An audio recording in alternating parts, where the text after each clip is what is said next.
শুনছেন নটার গল্প, গল্পে গল্পে জমজমাট।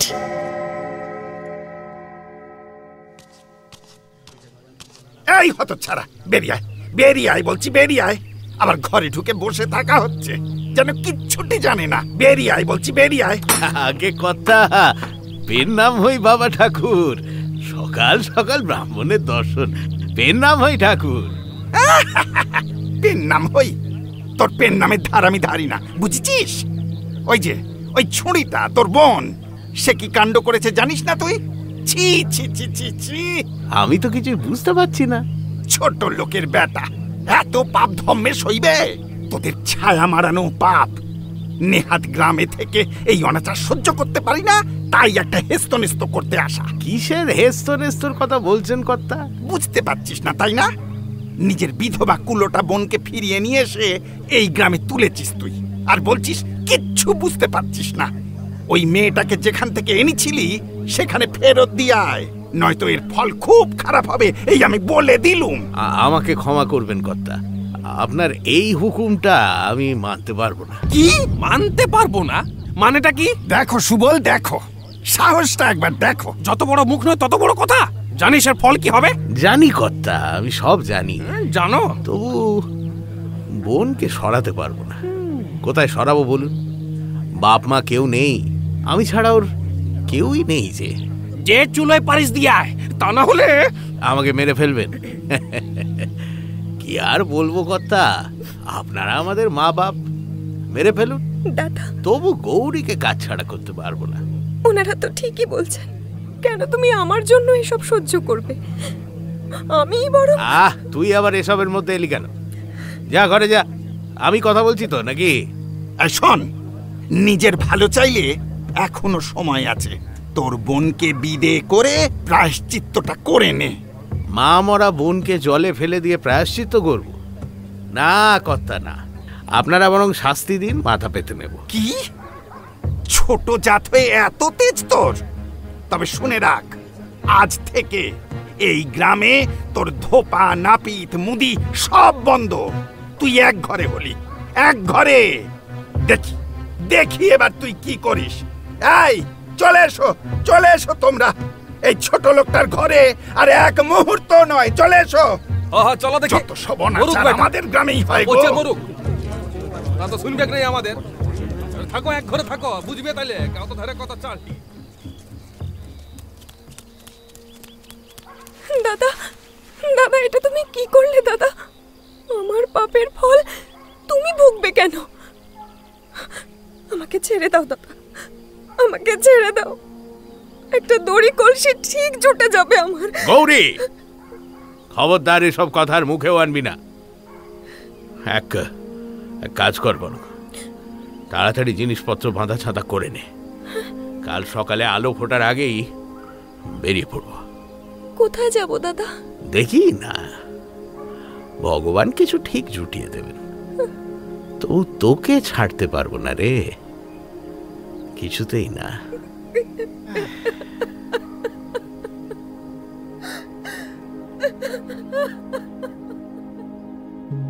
শুনছেন শরৎচন্দ্র চট্টোপাধ্যায়ের গল্প একাদশী বৈরাগী।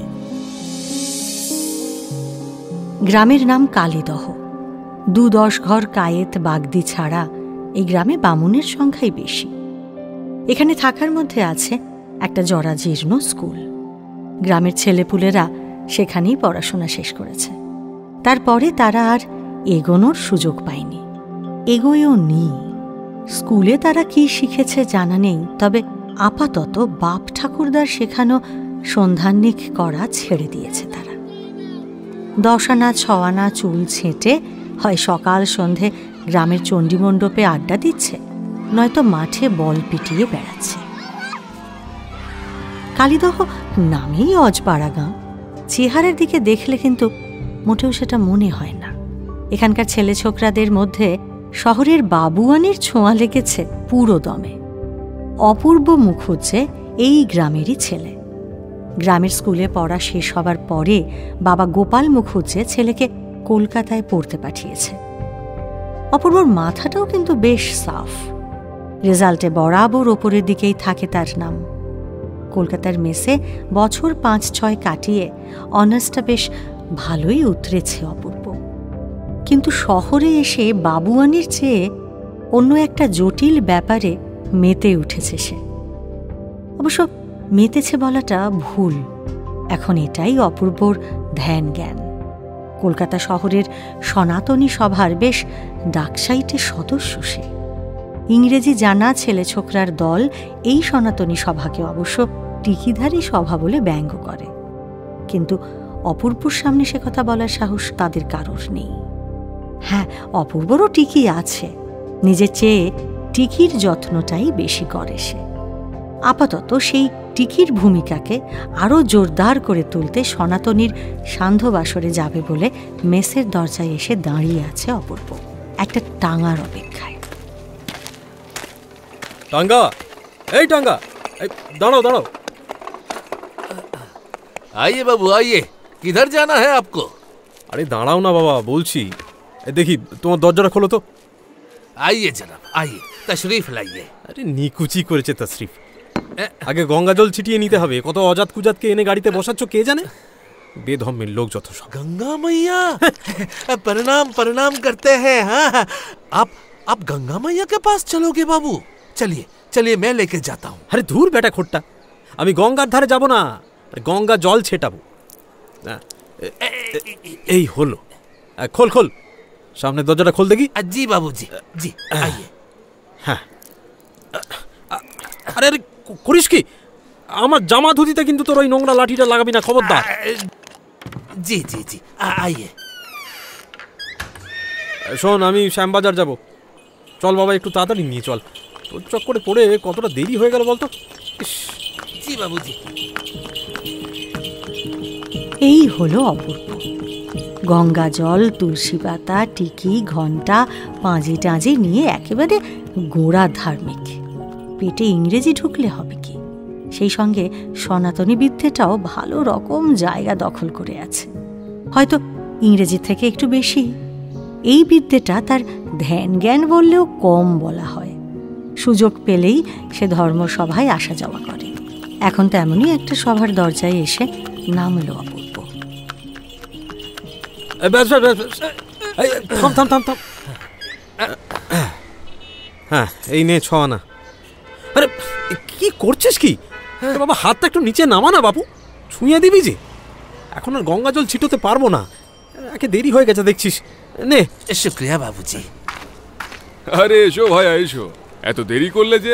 আর বলো না, শহরটার যাহার ধর্ম এরা আর কিছু রাখলো না। গঙ্গা জল ছিটোতে গিয়েই যত সব দেরি হলো।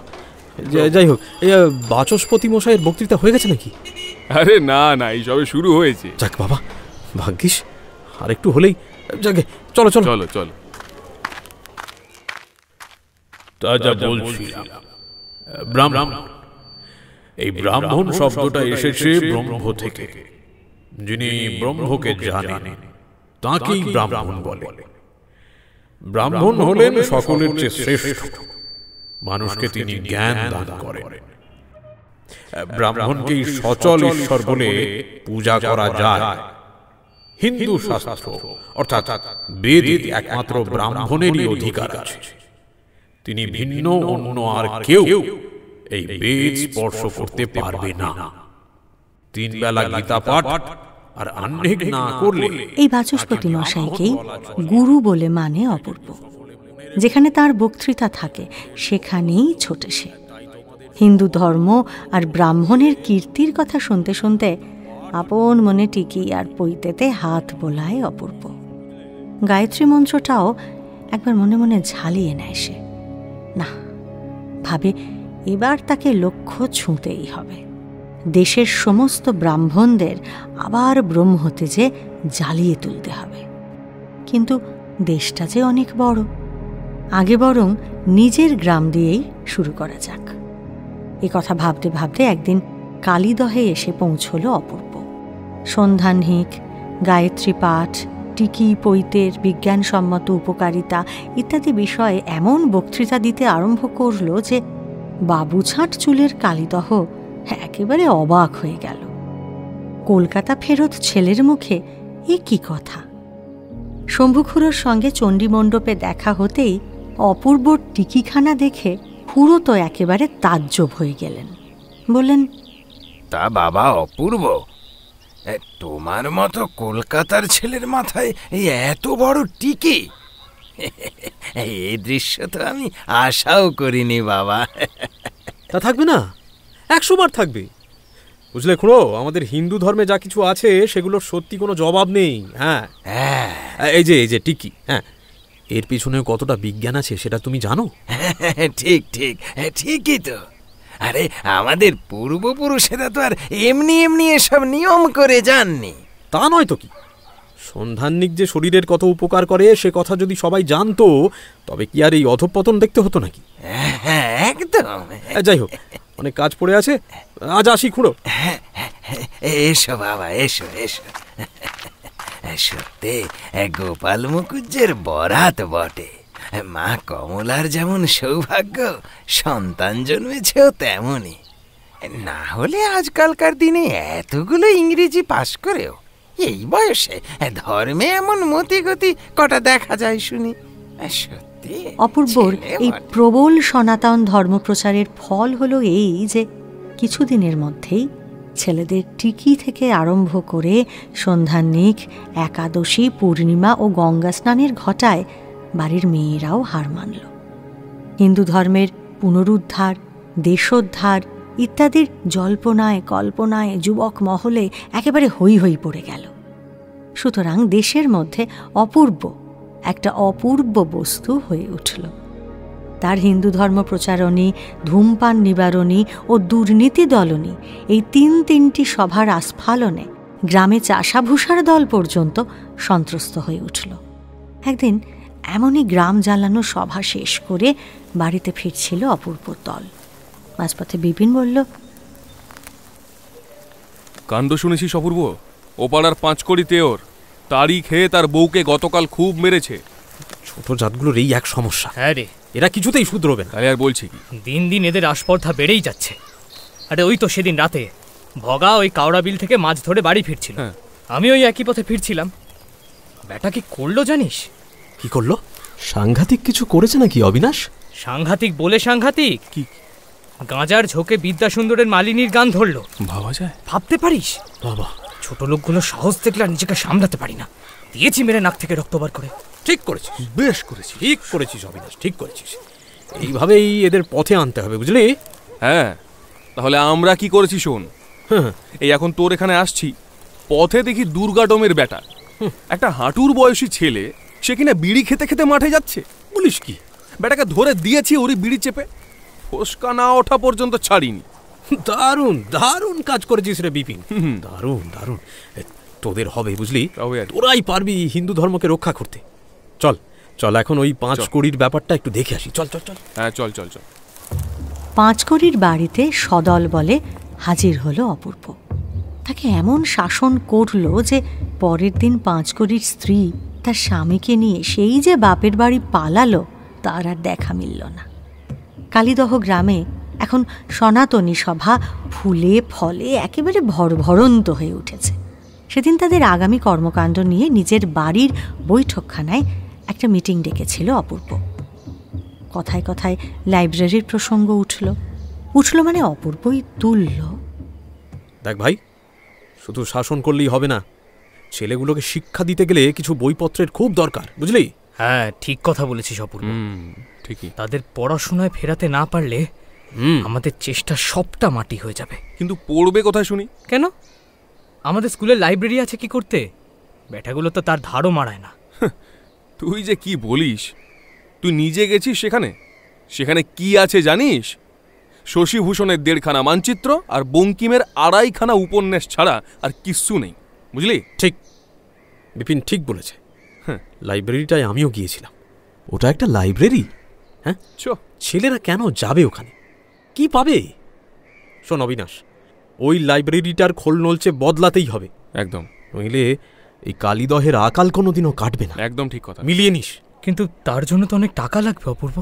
লাগবে তো লাগবে, টাকা তুলবো আমরা। আজ অবধি টাকার অভাবে কোনো মহৎ কাজ আটকে গেছে এমন একটা নজির দেখাতো? পারবি না, পারবি না। শোন, আমাদের কোমর বেঁধে নামতে হবে, নইলে বাড়ি বয়ে কেউ টাকা দিয়ে যাবে না। একদম ঠিক ঠিক, বুঝলি? বুঝেনি আবার, বিলক্ষণ বুঝেছে। অপূর্ব তো বোঝায় না, একেবারে ভেতরে গেঁথে দেয়। তার সভাপতিত্বে চাঁদার খাতা, আইন কানুনের তালিকা এবং বইয়ের লিস্ট তৈরি হতে দেরি হলো না। এতদিন ছেলেদের ধর্মপ্রচারের উৎসাহ গ্রামের লোকেরা কোনো মতে সহ্য করে নিচ্ছিল, কিন্তু 2-1 দিনের মধ্যেই তাদের চাঁদা আদায়ের উৎসাহ গ্রামের ইতর ভদ্র গৃহস্থের কাছে ক্রমশ ভয়াবহ হয়ে উঠল। খাতা বগলে ছেলে দেখলেই তারা বাড়ির দরজা জানলা বন্ধ করে ফেলতে লাগল। গ্রামে ধর্মপ্রচার ও দুর্নীতি দলনের রাস্তা যতখানি প্রশস্ত ছিল, লাইব্রেরির জন্য টাকা আদায়ের পথটা কিন্তু তাহার 1% নয়। কিন্তু অপূর্ব তো হাল ছাড়ার পাত্র নয়। কি করা যায়? বসে বসে ভাবছিল সে। এমন সময় একেবারে মেঘ না চাইতে জল। সুরাহাটা যে এভাবে আসবে তা সে নিজেও ভাবেনি। ঘটনাটা ঘটেছিল তার আগের দিন। লাইব্রেরির জন্য কি একটা জরুরি কাজে একবার স্কুলের দিকে গিয়েছিল সে। ফেরার সময় পিছনের পোড়ো বাড়িটার দিকে তার নজর পড়ে। বাড়িটার আশেপাশে ঝোপঝাড় জন্মেছে। কলেজে পড়ার জন্য অনেকদিনই গ্রাম ছাড়া হয়েছিল অপূর্ব, তাই এখনো পর্যন্ত সকলের সব খবর তা জানা হয়নি। ওই বাড়িটা কার তা সে জানে না।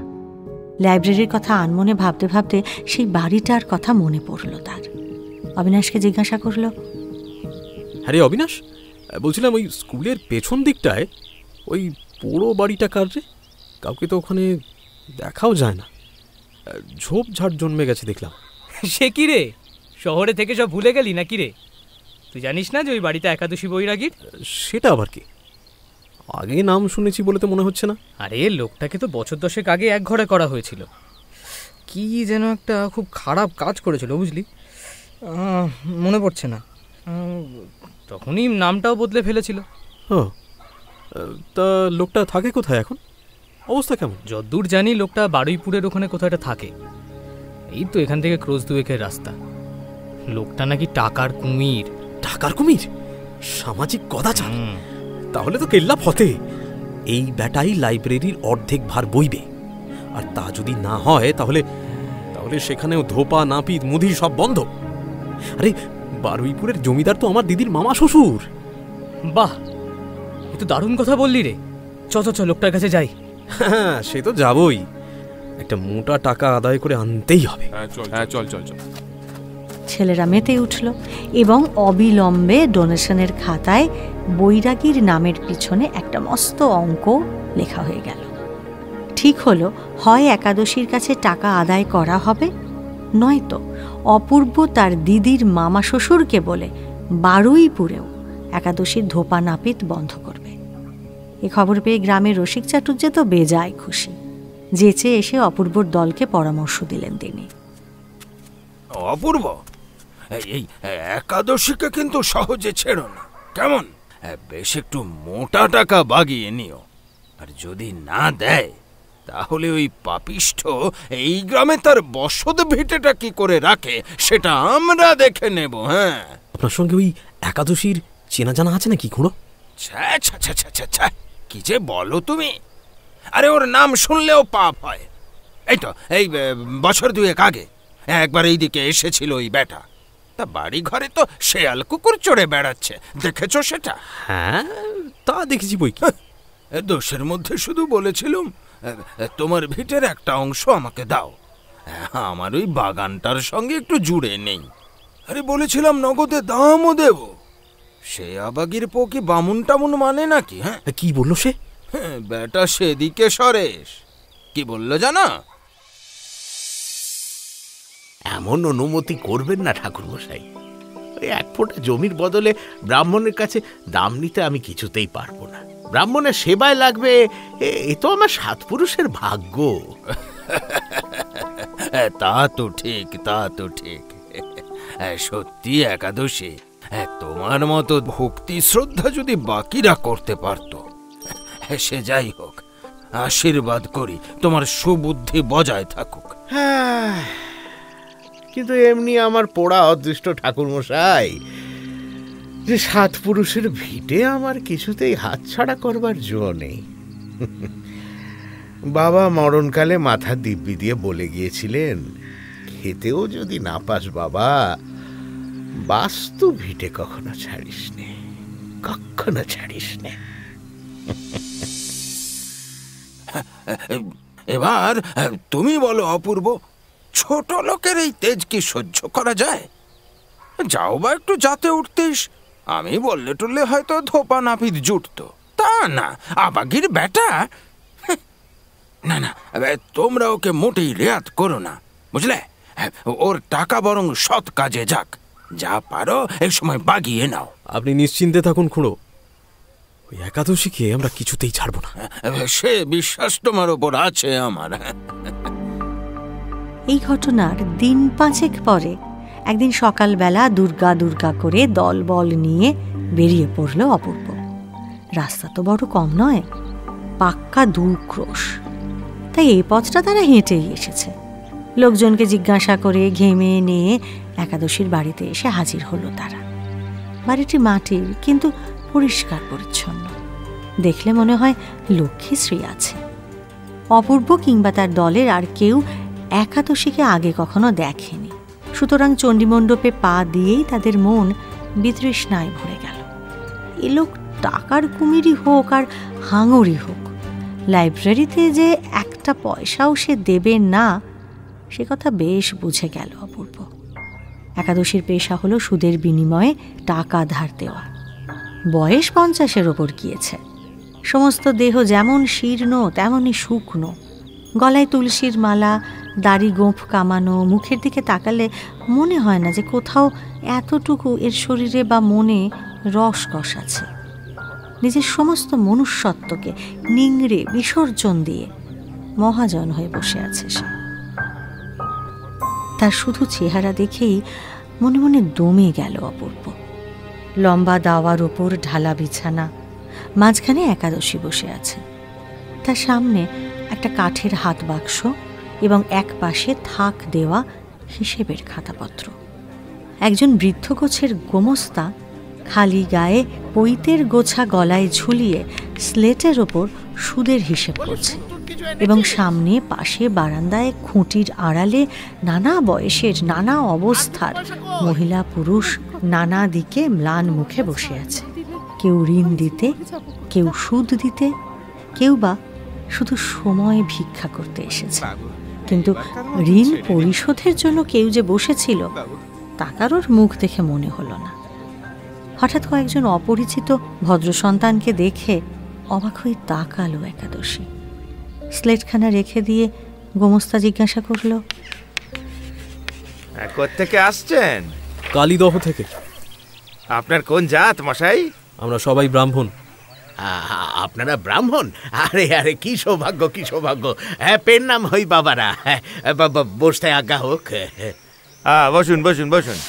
এই তাকিয়াগুলো ব্রাহ্মণদের জন্যে, এগুলো নিয়ে বেশ ভালো করে বসুন। তা হ্যাঁ, আপনাদের এত দূরে ছুটে আসার কারণটা এবার জানতে পারি কি? সে কথা বলবো বলেই তো এসেছি।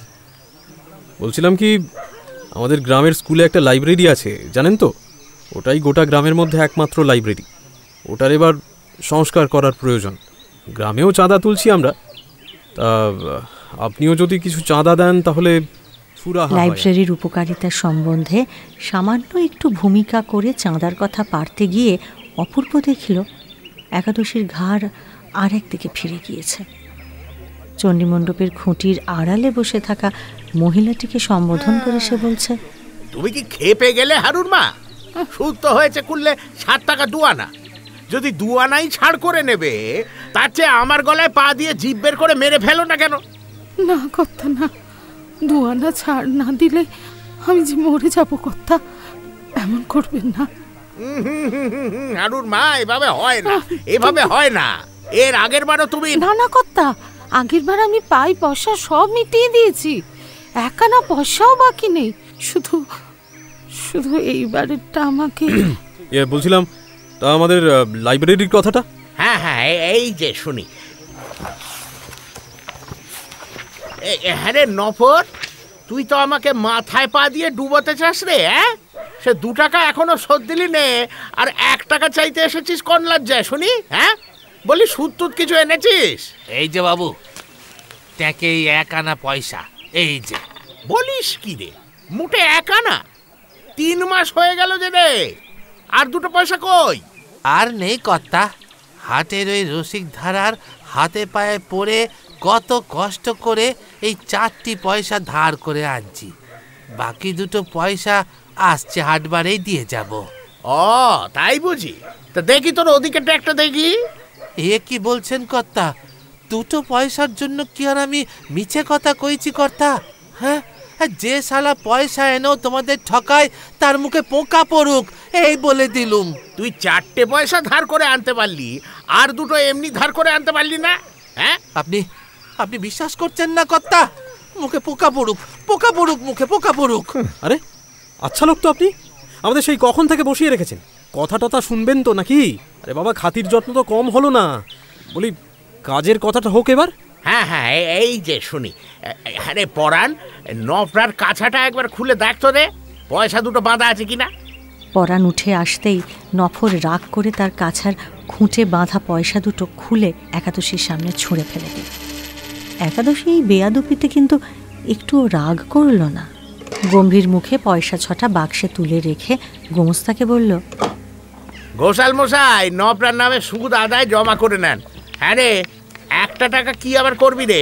দরকার না হলে কি আর এমনি এমনি এসি নাকি মশাই? আরে 8 আনা নিয়ে যা না, গোটা টাকা নিয়ে গেলেই তো 9-6 করে ফেলবি রে। না বাবু, লাগবে, টাকাটা দরকার আছে। তারপরে অনেক ঘষা মাজা করে নফর মোড়ল 12 আনা পয়সা ধার নিয়ে একটু দূরে গিয়ে বসল।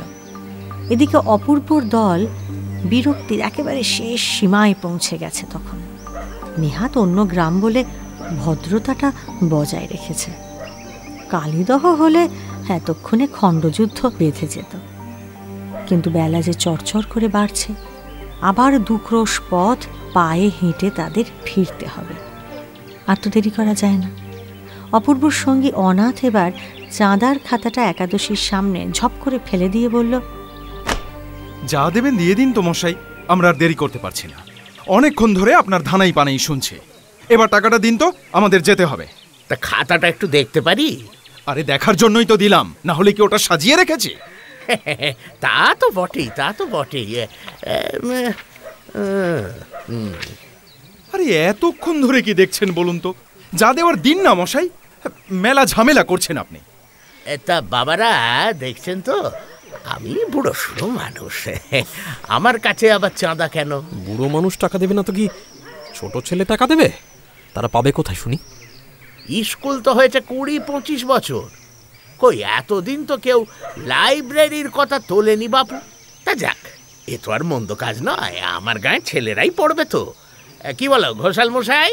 হ্যাঁ, তার মন্দ কি? তা বেশ, চাঁদাটা নিশ্চয়ই দেব। যে কোনো একদিন এসে 4 আনা পয়সা নিয়ে যাবেন খন। কি বলো ঘোষাল? এর কমে কি আর ভালো দেখায়? অত দূর থেকে ছেলেরা এসে ধরেছে, যা হোক একটু নাম ডাক আছে বলেই তো। আরও তো লোক আছে, কই তাদের কাছে তো চাইতে চায় না। কি বলো হে? হ্যাঁ, এই 4 আনার জন্য আমরা এত দূর এসছি, তাও আবার আর একদিন এসে নিয়ে যেতে হবে? দেখলেন তো অবস্থা। 6টা পয়সা হকের সুদ আদায় করতে ব্যাটাদের কাছে কি ছেঁচড়াপনাই না করতে হয়।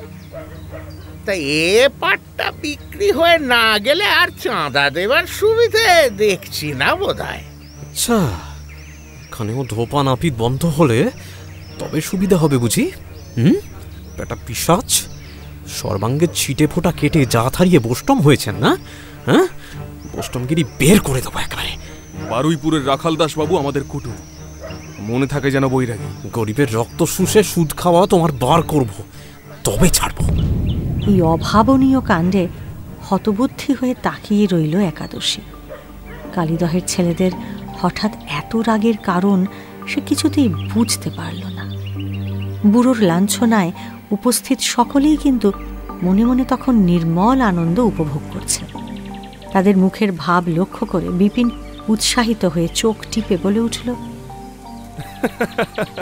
আরে তোমরা তো ভেতরের কথাটা জানো না।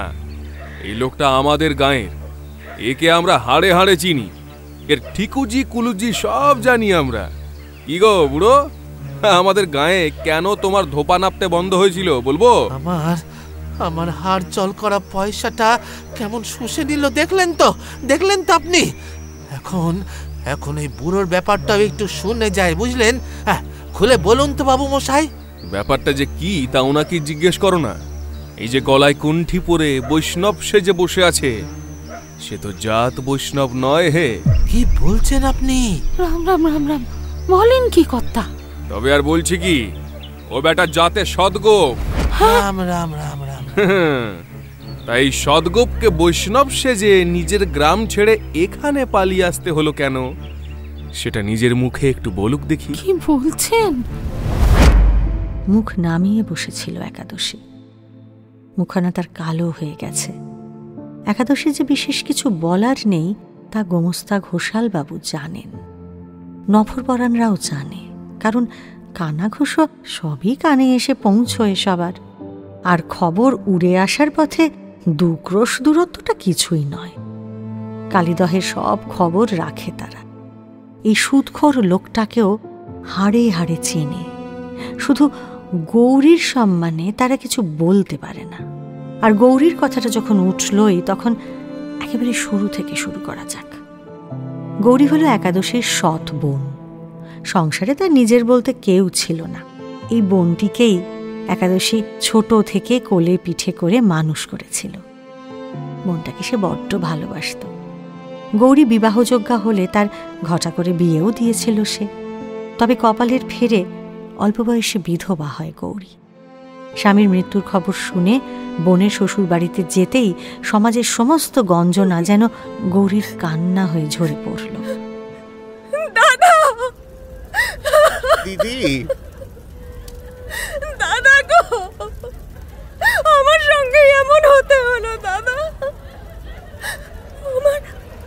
আমার যে আর যাওয়ার জায়গা রইল না গো। তুমি আমাকে একটু বিষ দিয়ে যাও দাদা। ছি দিদি, এসব কথা মুখে আনতে নেই। তোমার দাদা এখনো বেঁচে আছে, সে কথা ভুলে যাচ্ছ দিদি। তোমাকে আর কষ্ট দিতে চাইনি দাদা। আমার জন্য তুমি অনেক কষ্ট পেয়েছো। আমার একার দুঃখ আমি ভোগ করি। তুমি চলে যাও দাদা, তুমি চলে যাও। না দিদি, তুই আমার সঙ্গে চল, আমরা দাদা বোনে মিলে আবার একসঙ্গে থাকবো। তোর এই দাদার জন্য দুবেলা দুটো হাতে ভাত করে দিতে পারবি না? খুব পারবো, কিন্তু আর কোনো কিন্তু নয়, চল আমার সঙ্গে। দাদার ঘরে আদর যত্নে ফিরে এসেছিল গৌরী, কিন্তু বয়স আর বুদ্ধির দোষে কুলছাড়া হলো সে। কোনো এক অবস্থাপন্ন পরিবারের সদ্য যুবকের হাতছানিতে ভেসে গেল গৌরী।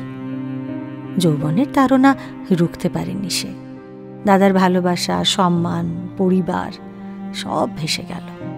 ঘর ছেড়ে তার বোন যে কোথায় পালিয়ে গেল তা জানতেও পারল না একাদশী। দিন রাত উজাড় করে বোনকে খুঁজে বেড়াতে লাগলো সে। স্নান খাওয়া ছেড়ে গ্রামে গ্রামে শহরে শহরে ঘুরতে লাগলো একাদশী। অবশেষে কলকাতা শহরে তার বোনের সন্ধান পেল সে। দাদার ঘর ছেড়ে যে যুবকের সঙ্গে নতুন সংসার গড়ার স্বপ্ন দেখেছিল গৌরী, আজ 3 দিন হল শহরের এক এঁদো গলির ঘুপচি বাড়িতে গৌরীকে ফেলে সে পালিয়েছে। লোকের মুখে খবর পেয়ে হাতড়ে হাতড়ে সেই গলিতে একদিন পা রাখল একাদশী। বাড়িটা অন্ধকার, উঠোনে একটা ঝাপসা কাচের হারিকেন জ্বলছে। বাইরে পায়ের আওয়াজ পেয়ে আধো অন্ধকার থেকে ঠাহর করতে পারল না গৌরী। তার মনে হলো বুঝি তার ভালোবাসার মানুষটাই ফিরে এসেছে। বলে উঠল, ও তুমি এলে? ঠাকুর মুখ তুলে চেয়েছেন। এ কদিন কোথায় ছিলে বলো তো? চিন্তায় চিন্তায় আমি শেষ হয়ে গেছি। এই এত বড় শহরে তুমি ছাড়া। দিদি ভাই, এ কি দাদা, তুমি এখানে? তোকে খুঁজতে খুঁজতে কোথায় যে ঘুরে বেরিয়েছি দিদি। এ কি করলি তুই? আমি তোর কোন অভাবটা রেখেছিলাম বল? আমাকে ফেলে এভাবে চলে আসতে তোর একবারও বাঁধলো না? হ্যাঁ, আমি না এলে কি হতো বলতো? দাদা, কোথায় কোথায় সে হতভাগা, কোথায়? আজ 3 দিন হলো, তার কোনো খবর নেই দাদা। দিদি ভাই? বুঝেছি, তোকে ফেলে রেখে সে পালিয়েছে। আরে বোন, কাঁদবি পরে, আগে বল, পেটে কিছু পড়েছে? 3 দিন কিছু খেয়েছিস তুই? আরে কি হলো, চুপ করে আছিস কেন, বল। না দাদা, ঘরে 2 গাল মুড়ি ছিল, কাল ওইটুকু খাওয়া হয়ে গেছে, আর কিচ্ছু কোথাও নেই। এই ভয়টাই করছিলাম। ঘরে ফিরে চল দিদি, তোকে যে প্রাণ থাকতে উদ্ধার করতে পেরেছি এই ঢের। নে ওঠ ওঠ ওঠ, চল এবার। আমার যে আর ঘরে ফেরা হবে না দাদা, ও পথ আমি নিজের হাতে বন্ধ করে এসেছি। তোকে বলছি না, তোর এই দাদা যতদিন বেঁচে আছে ততদিন তোকে কেউ আমার থেকে আলাদা করতে পারবে না। হ্যাঁ, ওই বাড়িতেই ফিরবি তুই। চল। আমি গেলে তোমার সর্বনাশ হয়ে যাবে দাদা। আর এখানে থাকলে তোর সর্বনাশ হয়ে যাবে দিদি। তোর ওই মানুষ আর তোর কাছে ফিরে আসবে না, এটা বুঝতে পারছিস না তুই? হ্যাঁ, তোকে ফেলে পালিয়েছে, সে পালিয়ে গেছে। আমি ভুল করে ফেলেছি দাদা, খুব বড় ভুল করে ফেলেছি। আমার যে আর মুখ দেখানোর উপায় নেই দাদা। আমি ঠিক দড়ি কলসি জোগাড় করে নেব, তুমি দেখে নিও। গৌরী, তোমার পায়ে পড়ি, আমাকে নিয়ে যেতে যেও না। তোকে না নিয়ে আমি যাব না। চল চল বলছি।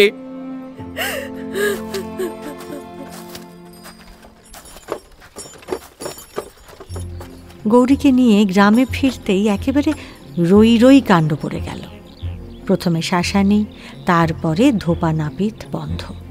কিন্তু গ্রামের হাজার চোখ রাঙানি সত্ত্বেও গৌরীকে ছাড়তে পারল না একাদশী, প্রায়শ্চিত্ত করতেও পারল না।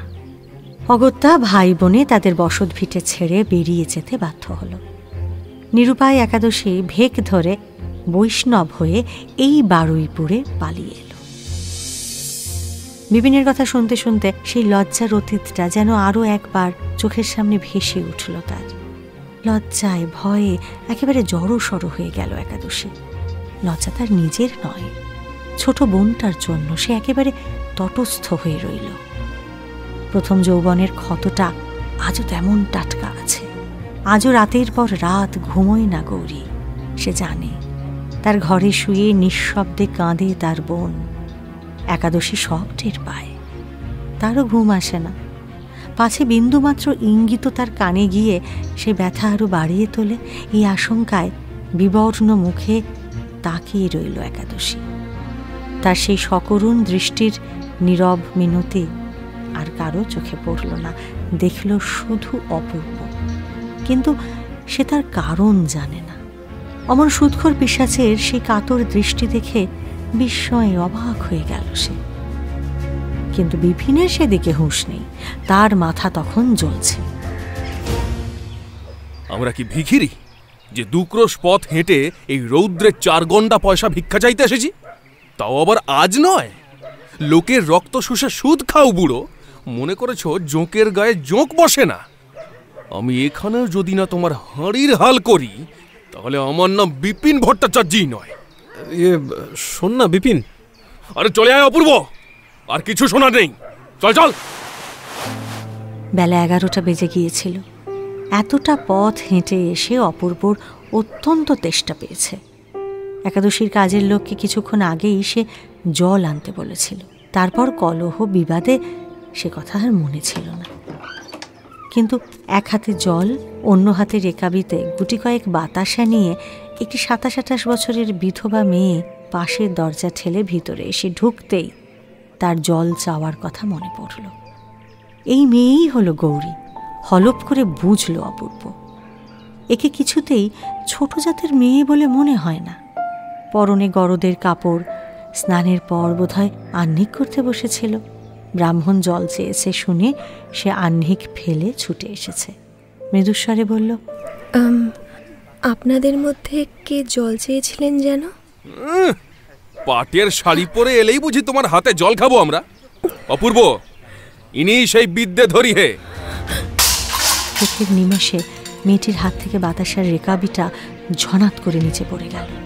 সিক্ত পবিত্র মুখখানি নিমেষে কালো হয়ে গেল। তার চোখে ছেয়ে গেল লজ্জা।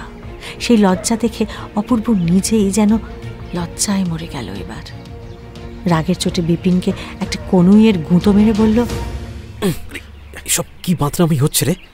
তোর কোনো কাণ্ডজ্ঞান নেই? মিছে কথা বলছি নাকি? ওর এত বড় সাহস যে বামুনের ছেলের জন্য জল আনে? আমি হাটে হাঁড়ি ভেঙে দিতে পারি, সে কথা জানে ও? শোন, আমার জল তেষ্টা পেয়েছিল, জল আমি আনতে বলেছিলাম বিপিন। তুই সবটা না জেনে অনর্থক ঝগড়া করিস না তুই। চল আমরা এখন যাই। তুই জল আনতে বলেছিলি অপূর্ব? আমি আমি আমি আমি বলেছিলাম। কেন রে? না না না, এদের খবর তুই জানিস না? একে ছোট জাত, তাই এক ঘরে হয়ে ভেক ধরে এখানে এসে উঠেছে।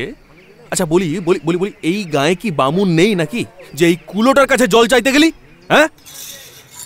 মুহূর্তের মধ্যে রেখাপিটা কুড়িয়ে নিল গৌরী। তারপর কারো দিকে না তাকিয়ে নিঃশব্দে দরজার আড়ালে গিয়ে দাঁড়ালো।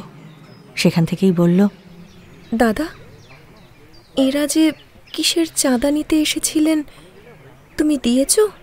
হ্যাঁ, না এই যে দিদি বাবু মশাই, আমি গরিব মানুষ, চারা নাই আমার পক্ষে ঢের, দয়া করে নিন। বেটা সুদখোর, আমাদের কি এই চাষাভূষর মতো ভিখিরি মনে হয় তোমার? এই চারা না দিয়ে? বিপিন থামবি? থাক বৈরাগী, তোমায় কিছু দিতে হবে না। হ্যাঁ বুঝেছি বাবু মশাই, বুঝেছি।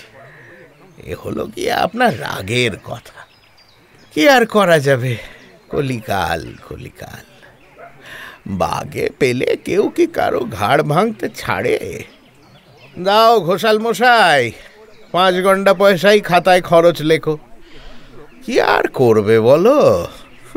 না বৈরাগী না, তুমি রেখে দাও। তোমার পয়সা তোমার কাছেই থাক, তোমাকে কিচ্ছু দিতে হবে না। আমরা 4-5 আনা পয়সা নিই নে। আমি কি আর দেব না বলেছি বাবু মশাই? তবে কি না দেখলেনি তো অবস্থা, আমার কাছে এই 5 আনাই। আমরা এখানে ভিক্ষে চাইতে আসিনি, এসেছিলাম লাইব্রেরির জন্য চাঁদা চাইতে।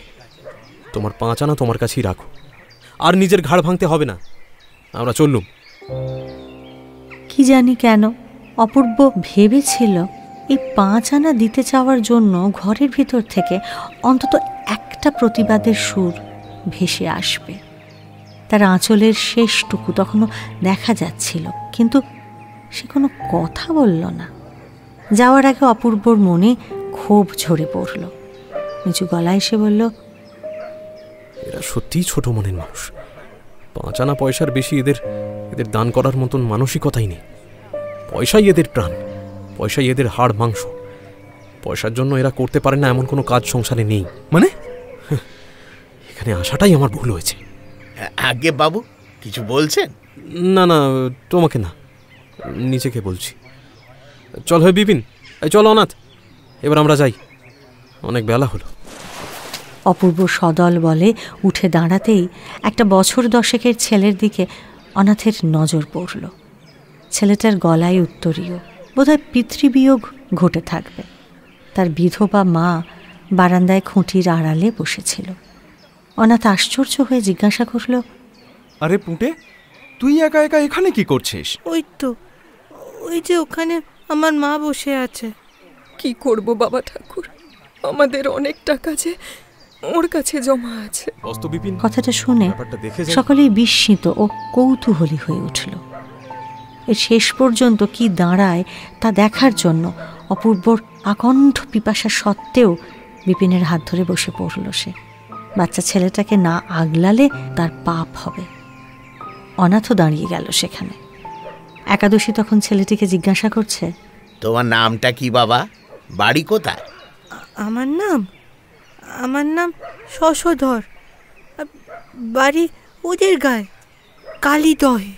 তোমার বাবার নামটা কি? এর বাপ অনেকদিন আগে মারা গেছে। এর ঠাকুরদা রামলোচন চাটুর্যে ছেলের মৃত্যুর পরে সংসার ছেড়ে বেরিয়ে গিয়েছিলেন। বছর 7 পরে মাসখানেক হলো ফিরে এসেছিলেন। পরশু এদের ঘরে আগুন লাগে, আর সেই আগুন নেভাতে গিয়ে বৃদ্ধ মারা পড়েছেন। এদের আর কেউ নেই। এখন এই নাতিটি শ্রাদ্ধ শান্তি করবে। আহারে, এই বয়সে বাপ ঠাকুরদা হারা হলো, মাথার ছাতাটুকুও চলে গেল। সবই অদেষ্ট, বুঝলে? আমাদের মতো গরিবের কপালে এত কিছু লেখা থাকে। টাকা যে রেখেছিলে তার হাত চিঠিটা আছে, যাও তোমার মাকে জিজ্ঞেস করে এসো। কাগজপত্র কিছু নেই, সব পুড়ে গেছে। কত টাকা ছিল মনে আছে? না, মা জানে। ঠাকুর মরবার আগে বলে গেছেন 500 টাকা তিনি জমা রেখে তীর্থযাত্রা করেন। বাবা বাবা, আমরা বড় গরিব,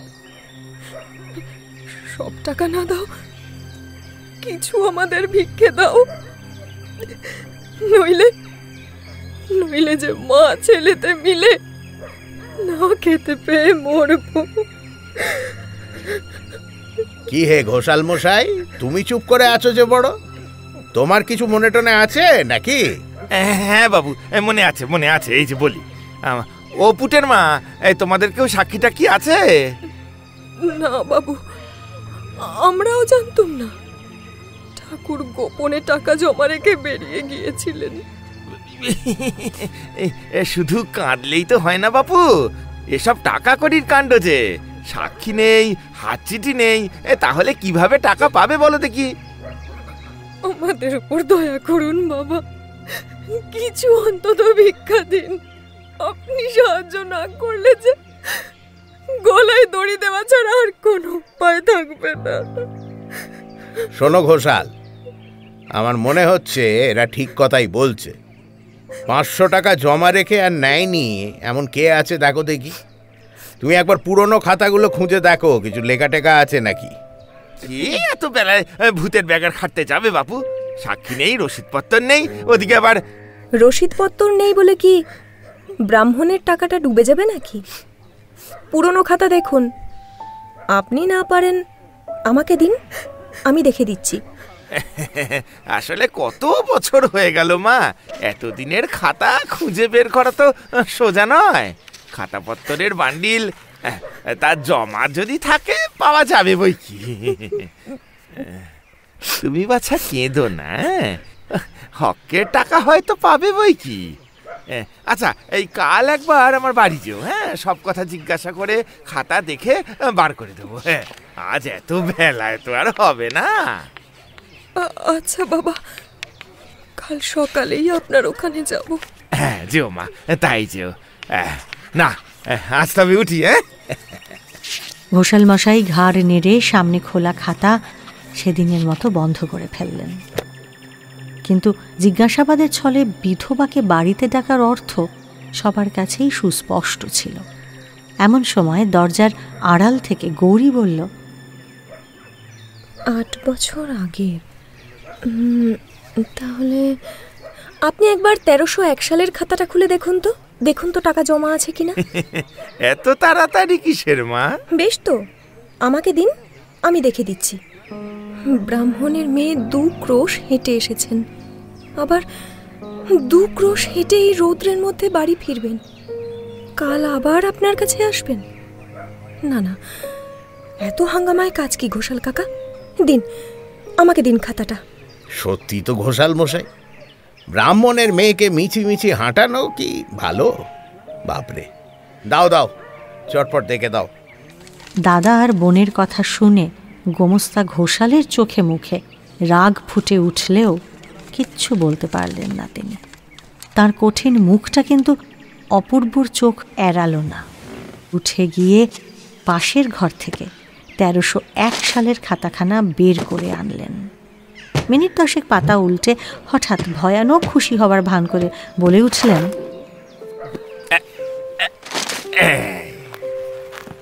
বাহ, আমার গৌরী মায়ের কি সূক্ষ্ম বুদ্ধি! ঠিক 1301 খাতাতেই জমার লেখাটা পাওয়া গেল। এই যে রামলোচন চাটুর্যের জমা 500 পাওয়া গেছে তো। বেশ বেশ, এবার দাও দেখি, চটপট সুদটা কষে দাও ঘোষাল মশাই। আবার সুদ কষতে হবে? এতে অবাক হওয়ার কি আছে? টাকা যখন খেটেছে তা সুদ দিতে হবে না? টাকাটা তো আর এতদিন বসে থাকেনি। 8 বছরের সুদ, এই কমাসে সুদ বাদ পড়বে। 500 টাকা 8 বছর, তার মানে হলো গিয়ে মাসে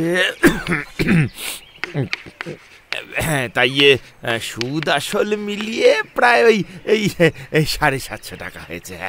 বুঝলাম। দিদি, টাকাটা তবে সিন্দুক থেকে বার করে আনো দেখি। তা বলি বাছা, সব টাকাটা একসঙ্গে নিয়ে যাবে তো? না না বাবা, অত টাকায় আমার কাজ নেই। আমাকে এখন শুধু 50টি টাকা দাও। বেশ, তাই নিয়ে যাও মা। ঘোষাল মশাই, আগে খাতাটা একবার দাও, সই করে নি। আর বাকি টাকার তুমি একটা চিঠি করে দাও। আমি সই করে নিচ্ছি, তুমি আবার এর মধ্যে। না না, আমাকেই দাও না ঠাকুর, নিজের চোখে দেখে নি।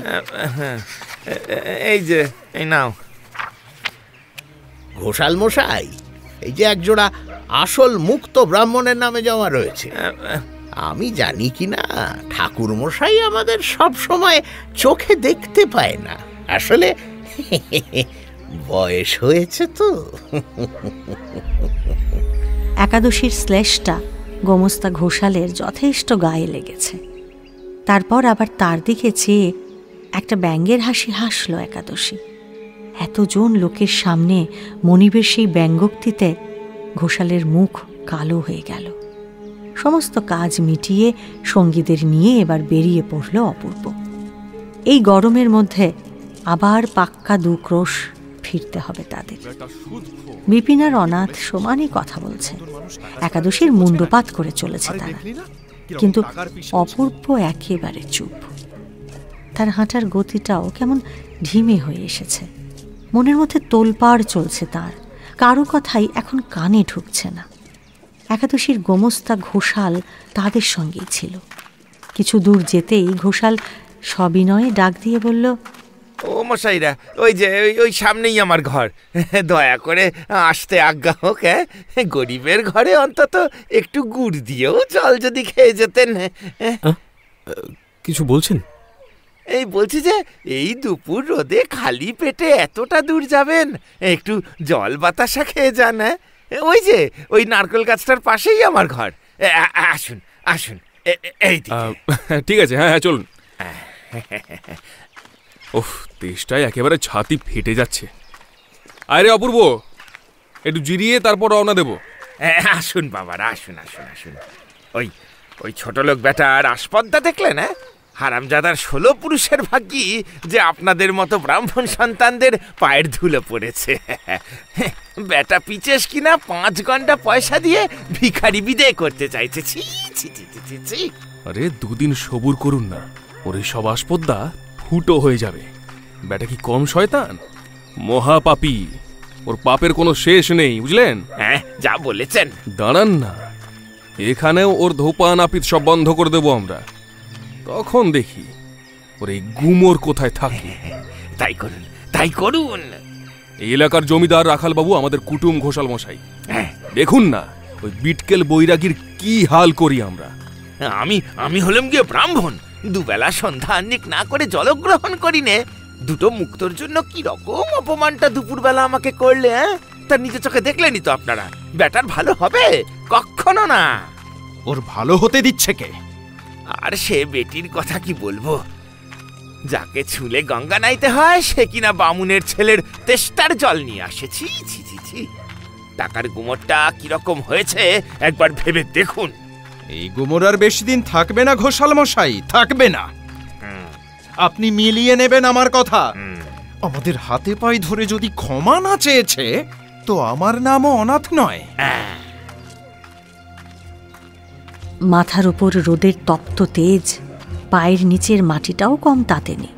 তার উপর অপমানের জ্বালাটা তো আছেই, আর সেই সঙ্গে ছাতি ফাটা তেষ্টা। অনাথ আর বিপিনের মধ্যে আগুনটা যেন মাথার উপরের সূর্যটার মতোই জ্বলছে তখন। এতক্ষণ তেষ্টায় আর রাগে অপূর্ব ফুটি ফাটা হচ্ছিল, কিন্তু এখন সে একেবারে চুপ করে গেছে। রাস্তার দিকে তাকিয়ে এক মনে হেঁটে চলেছে সে। তার কানে কিছু ঢুকেছে কিনা বোঝাই যাচ্ছে না। ঘোষালের সঙ্গে পা চালিয়ে অনাথ আর বিপিন একটু এগিয়েই গিয়েছিল। অপূর্বর চলার গতি আরও ধীর হয়ে এসেছে। হঠাৎ তার কথা খেয়াল পড়ল অনাথের। পিছন ফিরে সে অবাক হয়ে গেল। পথের মাঝখানে দাঁড়িয়ে আছে অপূর্ব তখন। ও কি রে অপূর্ব, ওখানে দাঁড়িয়ে দাঁড়িয়ে কি করছিস? আয়, এগিয়ে আয়। আমার খুব তেষ্টা পেয়েছে রে অনাথ, আমি ফিরে যাচ্ছি। ফিরে যাবেন কোথায়? ওই তো আমার বাড়ি দেখা যাচ্ছে, আসুন ওইখানেই একটু জল খেয়ে নেবেন। আপনি এদের নিয়ে যান। আরে আমি ওই একাদশীর বাড়িতেই জল খেতে যাচ্ছি। মানে তুই কি খেপেছিস অপূর্ব? চল এদিকে আয়, চল। এই দুপুরের রোদ দূরে আর রাস্তার মাঝখানে দাঁড়িয়ে ঢং করতে হবে না। তুই সেই লোকই বটে, হ্যাঁ? একাদশীর বোনের ছোঁয়া জল খাবি তুই? হ্যাঁ, এক্ষুনি দেখবি ভর দুপুরে চাঁদ উঠেছে।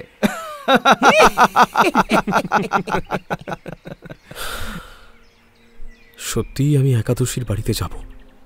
তার বোনের দেওয়া জলটুকু খাওয়ার জন্যই ফিরে যাব আমি। তোরা ওই ঘোষাল মশাইয়ের ওখান থেকে খেয়ে আয়, যা। আর ওই গাছতলায় আমি অপেক্ষা করব। কি বলছেন কি আপনি? এর প্রায়শ্চিত্ত করতে হবে তা জানেন? আরে খেপে গেলি নাকি এই অপূর্ব? না ভাই, এতকাল খেপেই ছিলাম, এখন আমি সম্পূর্ণ সুস্থ। আর হ্যাঁ, প্রায়শ্চিত্ত যদি করতে হয় তো ধীরে সুস্থে করবক্ষণ, সে সময় ঢের পড়ে আছে। এখন আমি গেলাম, তেষ্টায় আর দাঁড়াতে পারছি না। প্রচণ্ড রোদের মধ্যে দ্রুত পায়ে একাদশীর বাড়ির দিকে চলে গেল অপূর্ব। অনাথ, বিপিন আর ঘোষালের হাঁ হয়ে যাওয়া মুখগুলোর দিকে তাকিয়েও দেখল না সে। একাদশীর সেই আর্ত চোখের নিঃশব্দ করুণ মিনতি তার চোখে তখনও ভাসছে। ক্ষণিকের জন্য পর্দার আড়াল থেকে বেরিয়ে আসা সেই নীরব স্নিগ্ধ দৃষ্টিটাও সে ভুলতে পারছে না। লোভী ব্রাহ্মণ ঘোষালের বাড়িতে জল খেলে তার তৃষ্ণা মিটবে না অপূর্ব জানে। মানের চেয়ে বরং প্রাণের টানটাই তার কাছে অনেক বড় হয়ে উঠেছে। তাড়াতাড়ি পা চালালো অপূর্ব। কাঁসার থালার ওই বাতাসা কটা তাকে খেতেই হবে আজ।